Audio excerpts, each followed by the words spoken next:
Let's talk to James Price, former government advisor, of course, who knows a thing or two about the special relationship between the UK and the US of A. Very good morning to you, James.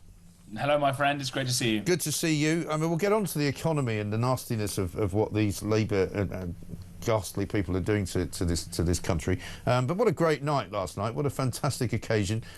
So good to see all the pageantry at Windsor. And I was talking to Reem Ibrahim this morning and saying, you know, this is what Britain is great at, isn't it? Yeah, absolutely right. In the midst of so many awful stories and terrible things happening to the country, it's wonderful to see that we can still turn these things on, and that it's sometimes nice to see our country and its legacy and its history and its potential through the eyes of our closest friends across the pond. And as Donald Trump said, the word special in special relationship doesn't even come close to describing it, which it warmed my heart. I thought it was absolutely wonderful. And the whole thing reminded me of Winston Churchill's final piece of advice ever to his cabinet. This is, he gets back in, he has a second stroke and knows he has to stand down, and he tells his cabinet two things. One, he says, man is spirit. And the second thing he says is never be separated from the Americans. And I think that advice is as good today as it was in the 1950s. Absolutely right. And strangely, a lot of commentators yesterday were talking about how Keir Starmer has navigated his relationship with Donald Trump rather well, and, you know, Trump likes him and all of this. I'm not sure I go along with that. I think Trump regards Starmer as a weak man, regards him as somebody that he can push around, and regards him as somebody that will just jump when he tells him to jump, and that's why Trump likes him. Yeah, I'm afraid I think that's probably right. Is it Alison Pearson in The Telegraph who said that that Trump recognises this and is kind of playing with him, and there will be a moment where he goes in for the kill? And, you know, what we know the Americans care about an awful lot have been all the kind of free speech impingements that have been happening here in Britain, not only against big American tech companies, but they're just very much against the concept of impinging people's speech. The First Amendment in the United States guarantees people much greater rights of speech than we have in Britain right now, and that's come up at time and time again. And whilst Donald Trump was stood there receiving all these wonderful accolades and all the rest of it, an American lady living in the United Kingdom was visited by a police officer to try and elicit an apology out of her for something mean that she'd said on Facebook, although the American woman was not allowed to know who or what it was, and it was only the intervention of the fabulous Free Speech Union that got Thames Valley Police to drop this. So a small microcosm there of how weak Starmer is and how weak we are when it comes to the important shared values, or values that we're at least supposed to share. Absolutely. Let's have a look at what Trump said about the special relationship at the banquet last night. The British Empire laid the foundations of law, liberty, free speech, and individual rights virtually everywhere the Union Jack has ever flown, including a place called America. You know that place very well, don't you? His Majesty spoke eloquently about the bond which inspired Sir Winston Churchill, and the bust is in the Oval Office right now, the beautiful bust of Winston Churchill, to coin the phrase special relationship. But seen from American eyes, the word special does not begin to do it justice. We're joined by history and fate, and by love and language, and by transcendent ties of culture, tradition, ancestry. The ties are incredibly historic, and it's nice to know that the bust of Winston Churchill is back in the Oval Office, isn't it? Because that was removed, I think, by Barack Obama when he first moved in as president. Yeah, absolutely right. I mean, I'm genuinely, when I hear Trump speak like that, it makes me so proud and so happy, and I just have hope that we go forward to the rest of this century and beyond in an ever closer tie with our American cousins. For all the kind of crap that you'll hear from people, oh, Trump is horrible, and then much smaller crowds of people protesting this time, because I think people have seen his track record. Exactly right. And also so many people seeing the track record of our current government would prefer to have Donald Trump running the country than bloody Keir Starmer. Right, absolutely right. But I think it shows that, as Trump himself there said, it goes way beyond politics. It even goes beyond business, although we are, I think, each other's biggest kind of employers and trading partners on a country-by-country basis, and huge amounts of investment going back and forth. It goes deeper than the military and enormous intelligence sharing ties. It goes right into the marrow of our bones and into culture and into society. You know, regular viewers will know that I'm married to an American, and I'm very proud of that. And she's wonderful. She fits in here better than most other people from most other cultures around the world. And I'd be very happy with higher American immigration, just as I think we all want to have much lower immigration from other places. But the key bit of it, Mike, is that I don't think we've ever had a more pro-Anglo president in the White House than we do right now. We've never had an American president who loves Britain so much. And yet I don't say this glibly or lightly, a prime minister who seems to love Britain so little. Yes. Because Starmer seems embarrassed of our history and our legacy, and he seems ashamed of our greatness. And that's why he seems to be so desperate to try and ruin it and put us down and say that we're not special. We're just a normal, boring, humdrum country where international law is more important than our, centuries, well, not more than centuries, more than millennia-old history of common law. Yeah, exactly right. And I mean, of course, we've got the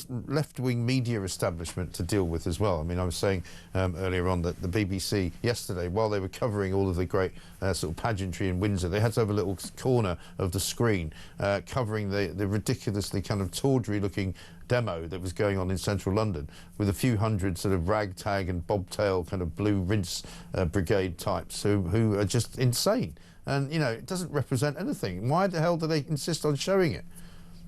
Why do these people not have jobs? This is the bit that always gets me. They've got all this time to wander off to Windsor and hold these silly things and make their silly banners. And, a lot of them are just like, Trump is a insert swear word here. Like, really? That's what you're doing? I would like that person to be investigated and see if in any way, shape or form, any of those people are perhaps claiming that they're too poorly to be able to work. Because if you're too poorly to be able to work, but not too poorly to go off and wave a silly little banner that you've spent hours and hours making at Donald Trump, then maybe you shouldn't be in receipt of such huge amounts of taxpayers' money, perhaps. Yes, I think that's probably fair. Meanwhile, back home in the Home Office, things are going from bad to worse. We've got, Shabana Mahmood has suddenly worked out that lefty lawyers are a bit of a problem, and that somehow, some of the charities that they support have also been helping some of these illegal migrants to stay in this country by faking mental health problems or pretending they've been trafficked or saying they suffered torture or inhuman treatment. They've actually done a booklet which has been financed by taxpayers, financed by the Home Office and financed by Comic Relief to tell these people, this is what you say if you get told you're going to be deported, and then you won't be deported. It's absolutely outrageous, isn't it? And any new government that comes in needs to scrap all of this stuff immediately. And Shabana Mahmood, until that point, should start with the lefty lawyer in Downing Street who's making this such a problem. This is the nub of it. When you have a prime minister whose whole life has been predicated on this complete nonsense, international law being more important than domestic law, you will find yourself unable to deal with all the difficult problems that we've got. I don't like to quote Karl Marx terribly often, but he did once say that history repeats itself first as tragedy, then as farce. And I found myself yesterday rereading the resignation letter of Robert Jenrick, the shadow justice secretary who came runner-up for the Tory leadership, a very excellent man who's getting sounder and more right-wing as the days go on. And in his resignation letter, he accuses Rishi Sunak, the last Prime Minister, of not doing what was needed to be done in order to stop the boats, the changes to law, asserting the primacy of Parliament, smashing up these rancid little NGOs and fake charities that suck on the taxpayer teat. Rishi didn't do anything about it. And if Keir Starmer and Shabana Mahmood and all the other Labour people had actually read Rob Jenrick's very noble resignation letter a couple of years ago, they would have had something of a blueprint for how to stop the boats. They haven't done it. Why? Either because they're thick, because they're arrogant, or maybe they don't really want to stop the boats. They just want more of these people coming in to further dilute the culture that's made this island so special. I mean, it is absolutely incredible, isn't it? Incredible how bad things have got, because the one in, one out policy clearly, as we said it wouldn't, doesn't work. They haven't been able to get anybody onto a plane since Monday. We're now into Thursday, and they were supposed to be trying to get rid of at least 100 people by the end of the first week. But don't worry, because we've got a plane load of migrants coming in from France on Saturday, who are the ones who are being exchanged for the ones we haven't sent them. So they've actually now started, they've opened up a new front for illegal migrants to come here on planes as well as on boats.